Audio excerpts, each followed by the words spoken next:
CEH certified ethical hacker एक ऐसा exam जिसे पास करने के बाद कोई भी शख्स एथिकल हैकर बन सकता है।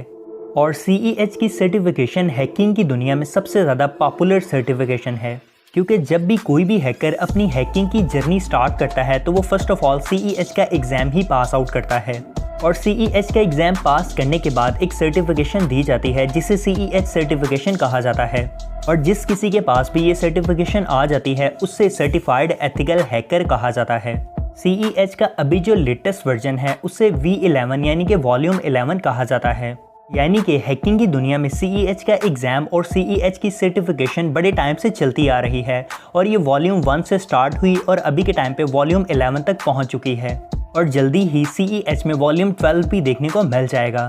सो हे गाइस, मेरा नाम है अमून भट्टी और आज की इस वीडियो में हम ये जानने वाले हैं कि CEH सर्टिफिकेशन आखिर है क्या और इसका एग्ज़ाम किस तरह से पास किया जाता है और इसमें टोटल कितने क्वेश्चन आते हैं और इस एग्ज़ाम को पास करने के लिए टोटल कितना स्कोर चाहिए होता है और इसका पेपर पैटर्न किस तरह का होता है, किस तरह से CEH का पेपर अटेम्प्ट किया जाए और इस एग्ज़ाम को पास करने में टोटल कितना खर्चा आता है और CEH के एग्ज़ाम में पेपर अटेम्प्ट करने के लिए टोटल कितना टाइम दिया जाता है। सो आज की इस वीडियो में हम यही सब कुछ जानने वाले हैं। सो गाइज़, अगर आप भी अपनी हैकिंग की जर्नी स्टार्ट करना चाहते हैं और CEH की सर्टिफिकेशन को हासिल करना चाहते हैं तो आज की इस वीडियो को एंड तक लाजमी से देखिएगा। इस वीडियो में आपको CEH एग्ज़ाम और CEH सर्टिफिकेशन से रिलेटेड बहुत कुछ जानने को मिलने वाला है।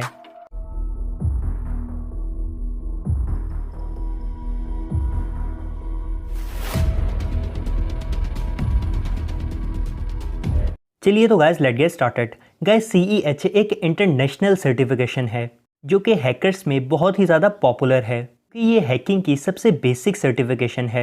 अब CEH का एग्ज़ाम एक इंटरनेशनल इदारा EC काउंसिल लेता है और यही EC काउंसिल इदारा CEH यानी कि सर्टिफाइड एथिकल हैकर की सर्टिफिकेशंस भी प्रोवाइड करता है। अगर आप इंटरनेट के ऊपर जाकर ecouncil.org लिखेंगे तो वहाँ पर आपके सामने EC काउंसिल की साइट आ जाएगी। अब EC काउंसिल ही वो इदारा है जो कि आपको हैकिंग से रिलेटेड तमाम तरह की basic to advance certifications provide करता है। अगर आप EC काउंसिल की साइट के ऊपर विजिट करेंगे तो यहाँ पर आपको बहुत सारी प्रोफेशनल हैकिंग सर्टिफिकेशंस भी देखने को मिल जाएंगी, जैसे कि डिजिटल फॉरेंसिक वगैरह, क्रिप्टोग्राफी वगैरह। और यहीं पर आपको हैकिंग की वो सर्टिफिकेशन यानी कि CEH वॉल्यूम 11 भी देखने को मिल जाएगा।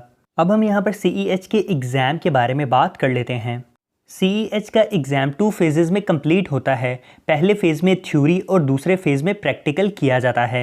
अब हम यहाँ पर फर्स्ट ऑफ ऑल CEH के थ्योरी टाइप एग्ज़ाम के बारे में डिस्कस कर लेते हैं। अब जो CEH का थ्योरी टाइप एग्ज़ाम होता है ये टोटली MCQs बेस होता है, यानी कि इसमें कुछ MCQs होते हैं जिन्हें कि आपको पास आउट करना होता है। अब इन MCQs की टोटल तादाद 125 होती है, जिनमें से आपको 70% MCQs के आंसर्स करेक्ट लगाने ही होते हैं। देन जाकर आप CEH का ये एग्ज़ाम पास करते हैं। यानी कि अगर आप 125 MCQs में से 88 MCQs करेक्ट लगाएंगे देन ही आप CEH का एग्ज़ाम पास करेंगे। अब इन 125 MCQs को कंप्लीट करने के लिए आपको 4 घंटे का टाइम दिया जाता है और MCQs टाइप ये थ्योरी पेपर इतना ज़्यादा मुश्किल नहीं होता है क्योंकि ये हैकिंग की सबसे बेसिक सर्टिफिकेशन है, तो इसमें जो भी क्वेश्चन पूछे जाते हैं वो इतने ज़्यादा डिफ़िकल्ट नहीं होते हैं। और जैसे ही आप इस MCQs बेस एग्ज़ाम को कंप्लीट करते हैं तो आपको CEH यानी कि सर्टिफाइड एथिकल हैकर की सर्टिफिकेशन प्रोवाइड कर दी जाती है। इसके बाद हमारे पास जो CEH की सर्टिफिकेशन में दूसरे टाइप का एग्ज़ाम होता है वो टोटली प्रैक्टिकल एग्ज़ाम होता है। इस एग्ज़ाम में टोटल 20 तरह के क्वेश्चंस पूछे जाते हैं और ये 20 के 20 क्वेश्चन ही प्रैक्टिकल चैलेंजेस के ऊपर बेस करते हैं। अब इसे पास आउट करने के लिए आपको टोटल 6 घंटे दिए जाते हैं और आपको वर्चुअल लैब्स प्रोवाइड कर दी जाती हैं जिनके ऊपर आप हैकिंग अटैक्स को अटेम्प्ट करते हैं। अब ये एग्ज़ाम भी इतना ज़्यादा मुश्किल नहीं होता है, इसमें मौजूद तमाम प्रैक्टिकल चैलेंजेस बहुत ही ज़्यादा ईजी होते हैं। अगर आपको एथिकल हैकिंग का बेसिक नॉलेज होगा देन आप इस एग्ज़ाम को भी बड़ी आसानी के साथ अटेम्प्ट कर लेंगे। अब बहुत सारे हैकर्स इस CEH के एग्ज़ाम में पूरे मार्क्स हासिल करते हैं क्योंकि ये एग्ज़ाम इतना ज़्यादा मुश्किल नहीं होता है। अब CEH के एग्ज़ाम के लिए अगर आपको तैयारी करनी है तो EC काउंसिल इसके लिए आपको बहुत सारा स्टफ़ पहले से ही प्रोवाइड कर देता है। अब हम यहाँ पर CEH की कोर्स आउटलाइन को देख लेते हैं। अब CEH वर्जन 11 में कोई भी हैकर 20 तरह के मॉड्यूल्स को स्टडी करता है। आप यहाँ पर अपनी स्क्रीन के ऊपर CEH वर्जन 11 की कोर्स आउटलाइन भी चेक कर सकते हैं। इसमें हमारे पास जो पहला मॉड्यूल है वो इंट्रोडक्शन टू एथिकल हैकिंग है, जिसमें हम एथिकल हैकिंग वगैरह के बारे में जानते हैं।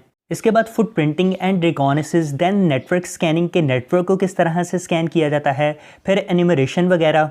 इसके बाद वल्नरेबिलिटी एनालिसिस, देन CEH में हम सिस्टम हैकिंग को स्टडी करते हैं, फिर हम मालवेयर थ्रेट्स को स्टडी करते हैं, फिर स्निफिंग वगैरह, और देन सोशल इंजीनियरिंग, फिर डिनाइल ऑफ सर्विसेज। तो यहाँ पर तकरीबन हैकिंग में जो भी बेसिक किस्म का नॉलेज है इस कोर्स में आपको देखने को मिल जाता है। फिर डिनाइल ऑफ सर्विसेज और इसके बाद सेशन हाईजैकिंग वगैरह, देन IDS फायरवॉल और हनी पोर्ट्स वगैरह के बारे में स्टडी करते हैं। फिर वेब सर्वर्स की हैकिंग के बारे में स्टडी किया जाता है कि वेब सर्वर्स में किस तरह से हैकिंग होती है, देन वेब एप्लीकेशंस में किस तरह से हैकिंग होती है, इसे स्टडी किया जाता है। फिर SQL इंजेक्शन वगैरह के बारे में स्टडी किया जाता है, जो कि हैकिंग में यूज़ होने वाले बड़े ही कॉमन हैकिंग अटैक्स हैं। फिर इसी कोर्स आउटलाइन में हमें वायरलेस नेटवर्क हैकिंग वगैरह देखने को मिल जाती है, जिसमें वाईफाई हैकिंग वगैरह शामिल है। इसके अलावा फिर हमें मोबाइल हैकिंग वगैरह देखने को मिल जाती है कि एंड्रॉयड में किस तरह से हैकिंग की जाती है। फिर हमें इसी वर्जन 11 में IoT और OT हैकिंग देखने को मिल जाती है। देन हमें क्लाउड कंप्यूटिंग के बारे में स्टडी करवाया जाता है, और लास्ट पे हम वॉल्यूम 11 में क्रिप्टोग्राफी को स्टडी करते हैं, यानी कि डाटा की इंक्रिप्शन और डिक्रिप्शन के बारे में जानते हैं। सो गाइज, ये थी हमारे पास CEH वॉल्यूम 11 की कंप्लीट आउटलाइन। और CEH वर्जन 11 में हम इन्हीं 20 मॉड्यूल्स को डीपली तौर पर स्टडी करते हैं, और इन्हीं 20 मॉड्यूल्स में से पेपर बनाया जाता है, जो कि बहुत ही ज़्यादा आसान होता है। अब हम यहाँ पर CEH की टोटल कॉस्ट के बारे में बात कर लेते हैं कि CEH के एग्ज़ाम में और सर्टिफिकेशन में टोटल कितनी कॉस्ट आती है। अब CEH का जो टोटल एग्जामिनेशन कॉस्ट आती है वो $550 के आसपास होती है। बट बहुत सारे स्टूडेंट CEH का एग्ज़ाम अटैम्प्ट करने से पहले वाउचर के लिए अप्लाई कर देते हैं, और तकरीबन तमाम स्टूडेंट्स को ही वाउचर मिल भी जाता है, और यही $500 की सर्टिफिकेशन आपको $100 में भी मिल सकती है। अब हम यहाँ पर CEH के एग्ज़ाम के बारे में एक डार्क फैक्ट के बारे में भी जान लेते हैं। CEH के एग्ज़ाम को अटैम्प्ट करने के बाद जो सर्टिफिकेशन प्रोवाइड की जाती है वो 3 साल बाद एक्सपायर हो जाती है, यानी कि आप 3 साल तक ही एक सर्टिफाइड एथिकल हैकर रहते हैं, और जैसे ही आपकी सर्टिफिकेशन एक्सपायर हो जाती है देन आपको अगेन से CEH का एग्ज़ाम अटैम्प्ट करना पड़ता है, और CEH की सर्टिफिकेशंस को अगेन से रीन्यू करने के लिए आपको अगेन से फ़ीस पे करनी पड़ती है।